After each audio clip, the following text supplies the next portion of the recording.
Hey and welcome to Dunge's Leeching Guide. The first thing you're probably wondering is what is Dung and what is Leeching? Dung is basically a friend chat in the game which you can use to buy floors, XP, levels, chaotics, anything of the sort to do the dungeoneering skill. We basically do all the work for you and allow you to leech provided that you've paid us. So I'm just going to run through a few things to do with what you need to know before entering, upon entering, and any other little details that you might want to know.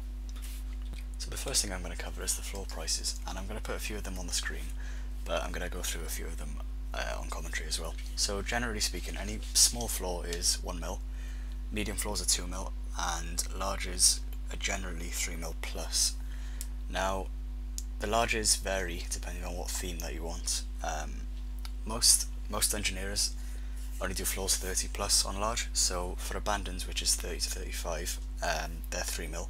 Occults, which is 36 to 47, they're also 3 mil. Warps, lower warps, which is 48 until 56, are 4 mil, and then 57 up to 60, which is high warps, are 5 mil. And anything below floor 30, so floors 1 to 29, they are 4 mil as well, because it's quite hard to find a team for them, so we tend to charge more because of the extra time that you need to get the team ready and etc. So if you're new to Leeching, you might not understand what I just talked about to do with floors, so the alternative to just buying floors is to buy levels. Now, at lower levels this is probably cheaper than buying floors out individually, because we can usually give you a deal between levels 1 to 59 somewhere, so that's something you want to bear in mind maybe if you're new to Leeching. However, if you are higher level in DG then, which is 59 DG plus, you may just want to buy floor by floor. The only other thing to note is the C1s, which is floors 1 to 29 that you tend to do on C1, and they take about a minute each. We sell them for 9 mil, 300k per C1. Okay, so the next thing is how to pay, pretty much. So the friend chat name is Dung. I'm going to put it on screen just to show you. Now, only trust ranks in the friend chat, don't trust any non-ranks. There have been a few cases where non-ranks have come into the chat and they've sat in there and waited for people to say buying whatever they wanted to buy, and then they've PM'd them telling them that they had a rank, and they've of course scammed them and just taken their money and left the friend chat. So make sure that you only trust the ranks. I'm gonna just put a little clip on the screen just going down the friend chat about some of the ranks that you should be familiar with. So when you're looking to buy an individual floor, you go into the friend chat and you say buying occult or whatever you want to abbreviate it to, or buying abandoned or buying warped, whatever you're looking for. You say that, and then usually a rank will respond to you saying sold, and then the first 3 letters of your name, and the first person to get you will pretty much be your host to sell you the floor, so look out for that. I'll put a clip on the screen just to show you. The thing that we ask with paying is that you pay before the floor and you pay in cash. I'm sure all of you would do that anyway, but just in case, 1 or 2 of you may want to pay with items, it's best that you sell them and just give us cash because it saves any confusion. The rule is that you do pay us before the floor. We are trusted if we are ranked, so you shouldn't have to worry about being scammed, and if anything does happen then the leader of the chat or any general rank will be likely to refund you, provided that you give us evidence. We can't just give you refunds for no reason. You've got to have screenshot evidence. So once you've paid and everything's sorted, you can enter the floor when the party leader gets the party, and there's just a few rules that you need to know about when you are actually in the floor. The first rules are pretty obvious and they don't really need to be said, but anyway, just be polite, don't be rude, don't cuss anyone, etc. And the other rule is that you try not to AFK. I understand that it's quite easy just to do nothing because you know that's literally what you're paying us to do, but there are certain rooms that I'm going to go into in a minute that we do need 5 people with, or 4 people, or mostly just to be there.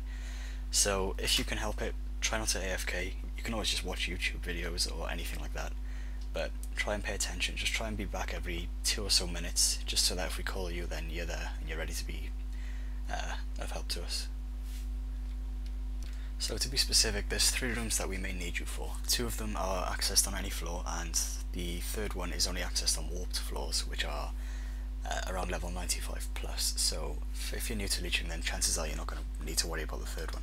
So anyway, the first one's levers, and there's usually 5 levers, well there's always 5 levers in a room, and usually the floor setting is for 5 people, so you can only expect that they require 5 people to be there. However, it can be done with 4 people, but usually there's more than one leech in a floor, so if every single leech can get there, then it makes life a lot easier for us. So every person stands in front of a lever, and basically one person will count to 3, and on 3 you just basically pull the lever. That's all there is to it. You've got to be quick and you've got to be on time for this, otherwise everybody takes 400 or so damage, and it can kill you quite quickly if people mess it up. So the next room that I'm going to talk about is emotes, and emotes, you do need every single person to be there. You can't do it without, so it's absolutely essential that every person is there, otherwise there are times when the floor can't be completed. So basically emotes, you stand on one of the 5 panels, and then you look at the statue opposite the panel, which I'll show you on the video. It should be nice and easy to see. And basically it's called follow the leader, but you basically just copy the emotes of the statue opposite you. So from top to bottom, the animations and the following are what you need to do. So there's wave, nod head, shake head, laugh, and cry. So basically you just copy the emote opposite you, and you do 3 in a row, and if every single party member gets them right 3 in a row, then the room is complete, and that's it, all there is to it.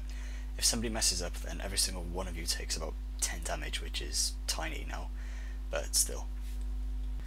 So the last thing that I'm going to go through is portals, and these are only accessed on warped floors, as I've said before, so most of you may not need to worry about this, but anyway.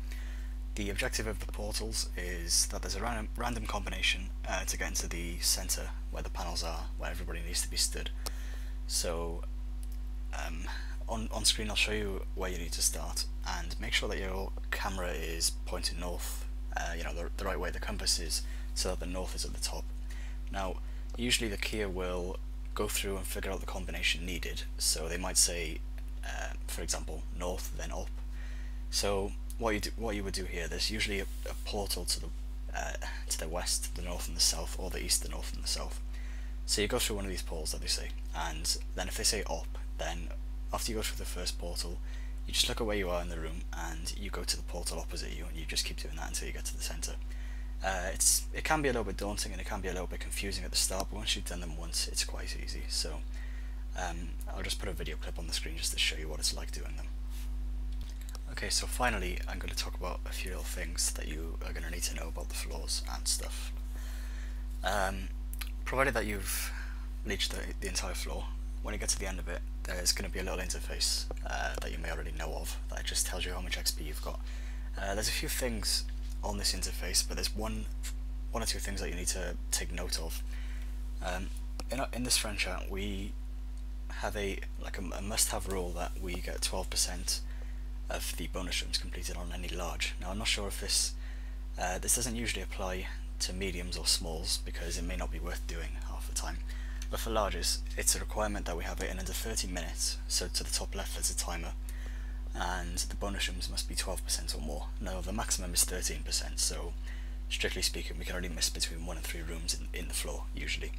So if it's 11% for any reason on a large floor, then you are entitled to half of your money back, and if it's 10%, then you're entitled to all your money back.